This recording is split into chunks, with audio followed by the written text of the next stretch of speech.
Welcome to the Learning Pines YouTube. We hope this video helps. In this video, I will explain how to maintain a ledger book manually. A ledger is a fundamental tool for tracking all your financial transactions, whether for personal use or a small business. It provides a clear, organized record of every debit and credit, ensuring you always know where your money is going. Understanding its structure is key to accurate financial management.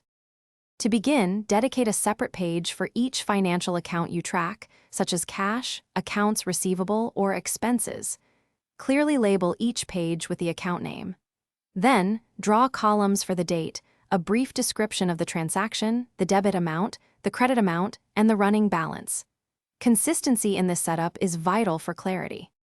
When a transaction occurs, immediately record it. First, write the date. Next, provide a clear, concise description of the transaction. Remember, debits increase assets or decrease liabilities/equity, while credits do the opposite. Enter the corresponding amount in either the debit or credit column. Finally, update the running balance for that account. Periodically, sum the debit and credit columns for each account. This helps ensure your books are balanced, meaning total debits across all accounts should equal total credits.